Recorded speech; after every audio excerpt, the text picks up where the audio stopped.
there we see Pragg arrive for his clash against Andrey Esipenko. Daniel, what do you expect of this matchup between the two youngsters? Pretty serious threat after e4. What you don't want to do, I mean, if you go bishop a6, you potentially allow bishop g5, and you certainly don't want to go h6, g5 in one of these positions. This is a massive hook, and Wijk could exploit this with h4, f4, and Black's king is going to be busted open here.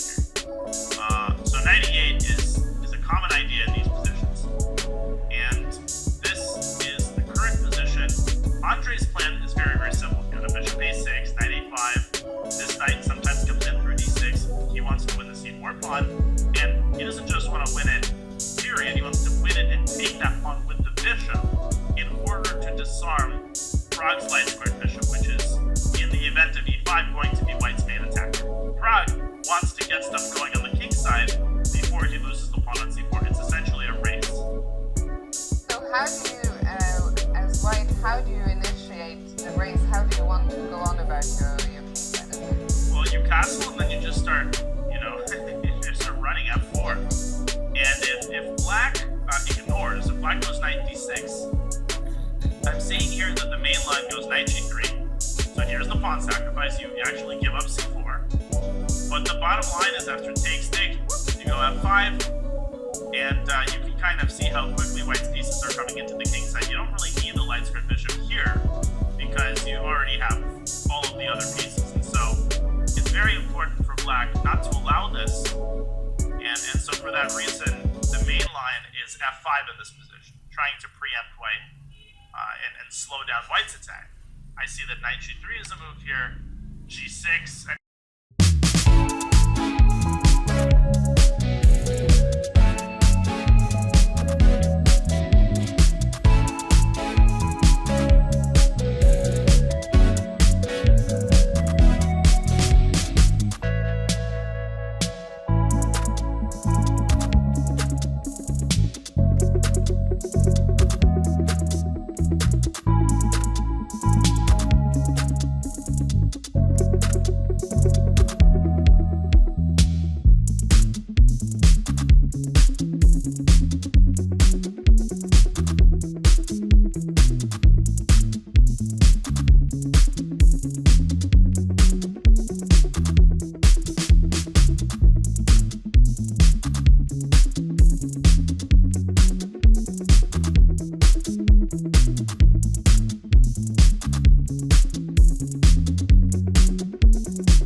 the interview, but we had a result in Praggnanandhaa against Esipenko, with Esipenko resigning, and we are back just in time to see the absolute devastation of Andrey Esipenko.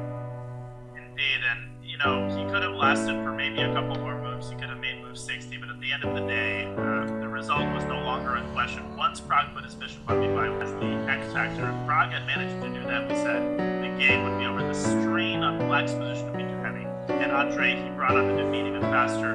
Bishop e6, allowing bishop e8. He just forgot about that move. And he resigned here because after 97, the simplifying operation wins the game. Rook a7 check, and now rook takes e7. And Wijk just vacuums up all of the kingside pawns. Boom, boom, and then these connected passers are 5. Bishop comes back to g6. You can also take this one, rook adventure, but essentially the h-pawn is unstoppable. There's nothing more to play for.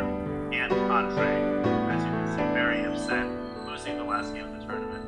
I mean, this is such a tough image to look at, and we see Andrey hasn't even got up from the table yet, and yeah, just utter devastation and disappointment all over his face, written all over his face. I think once again it will also be a case with some distance and some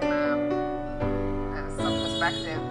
He can reflect on the tournament differently, but of course today a devastating loss. And I mean, Bigfoot was asking you earlier, Dania, is this some of the worst kind of loss when you